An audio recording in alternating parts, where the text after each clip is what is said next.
வணக்கம் மாணவர்களே. 8ஆம் வகுப்பு வாழ்வியல் கணிதம் பயிற்சி 4.1 8வது சம்பா. ஓர் எண்ணை 20% குறைத்தால் 90 கிடைக்கிறது எனில் அந்த எண்ணை காண்க அப்படின்னு கொடுத்துருக்காங்க. இது தீர்வுலப்பா ஓர் எண்ங்கிறது நம்ம என்ன எடுத்துக்கலாம், எக்ஸ்ன்னு எடுத்துக்கலாம். சரியா?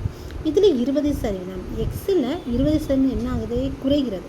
அப்போ நான் எக்ஸு மைனஸ் குறைகிறதுனால மைனஸ் 20/20 100. எதில், எக்ஸில்.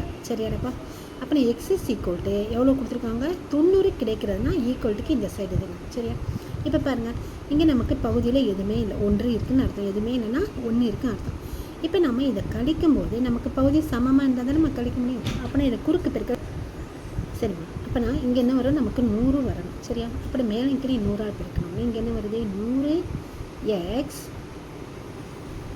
மைனஸ் 20x பை 100 பொதுவாக போட்டுக்கலாமா? இங்கேயும் 100 இங்கேயும் 100 இருக்கும். அப்புறம் நம்ம என்ன எடுத்துக்கலாம், ஒரு 100 போட்டுக்கலாம். சீக்குவல் டு இங்கே வந்து 90 கிடைக்கிறது. சரியாப்பா? சரி சரிம்மா, இது 90 இல்லைடப்பா, 80 கிடைக்கிறது. அப்புறம் நாம் இங்கேயும் 80 போட்டுடலாம், இதுவும் 80 தான். சரியா? சரி, இப்போ பாருங்கள், கழிச்சு என்ன வருது நமக்கு, 80x பை 100 சீக்குவல் டு 80. அப்போ நான் எக்ஸ் இஸ் ஈக்குவல் டு 80 பெருக்கால் இது என்ன பண்ண போகிறோம், இந்த சைடு தலைகீழாக இருக்கும். அப்போ நான் 100/80 80 கேன்சல் பண்ணால் என்ன ஆன்சர் இருக்கீங்க, நமக்கு இந்த சைடு 100 தான் கிடைக்கும். சரியா? அப்போ நான் அந்த எண் நமக்கு என்னமா வருது, 100. அந்த எண் இஸ் ஈக்குவல் டு 100. சரியா? ஓகே, தேங்க்யூப்பா.